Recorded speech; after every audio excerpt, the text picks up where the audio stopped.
Okay, Ruth chapter 3. So here's the question. What's the biggest risk that you have ever taken in your life? I mean, sometimes when we think about risks, we think of things like bungee jumping or skydiving. And believe me, I think that those are risky. But let's get real. There are bigger risks that we have to take in this thing that we call life. My daughter Skylar is a hockey goalie, and now she's played for about 5 years since we've lived in Minnesota. And it is a hard job being in the goal. Her job is to protect the net at all costs. And sometimes if a game gets down and our team is losing, the coach will do something in the last couple of minutes of the game that always leaves me so nervous.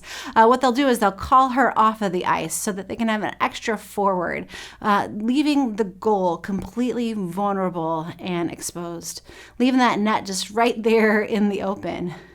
You see, I think it's those kind of risks.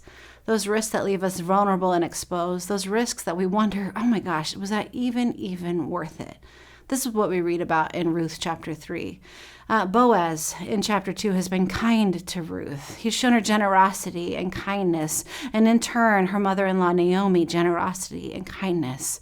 But now Naomi has a plan in order to kind of get them out of the predicament of tragedy that the two of them are in. She tells Ruth, Ruth, I'm going to need you to go take a risk. I'm going to need you to go and take a bath and put on your best clothes and put on some perfume. And then I want you to head into the threshing floor at night, which sounds kind of crazy, but here's the risk. Now Ruth, being the foreigner, being the Moabite that she is, people in Bethlehem are already entirely suspicious of who she is. If she goes at night and she goes in to try and greet Boaz after he's fallen asleep, he could have her killed. He could have her killed for being out there. But Naomi says, I want you to go and I want you to lay down sort of at his feet. And then when he awakes, he'll see that you are there. And she's going to say, hey, then Boaz can claim that he's going to try and protect you. Now, here's the thing. If Boaz isn't receptive, lots could go wrong for Naomi and Ruth.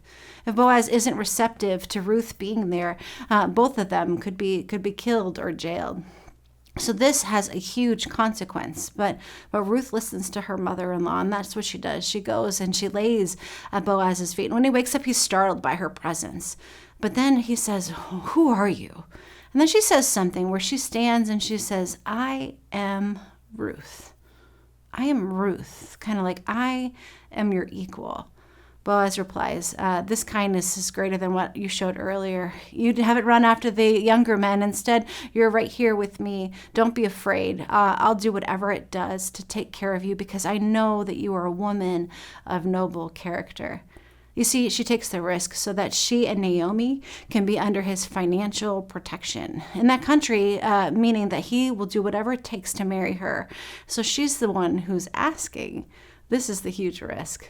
My friends, it's hard to take a risk because it leaves you like an open net, vulnerable and exposed. It's hard to take a new risk, like go out and meet a new friend. That's harder than bungee jumping, or to go love again after you've lost your spouse, to try and get pregnant again after you've miscarried, or trying to forgive somebody that has really deeply hurt you. All of those risks. There's risks in life, like trying to share your true self when you know that maybe your family won't appreciate that. Or trying to sign up for a job that you maybe don't have all the skills. You see, the risk, it leaves us vulnerable and exposed. And that's what Ruth does in chapter 3. Let's see what happens to her in chapter 4. Here's my questions for you today. Number 1, what's the biggest risk that you have ever taken? Like, honestly. And number 2, how would the story be different if Ruth hadn't taken the risk to go to Boaz? We'll see you tomorrow.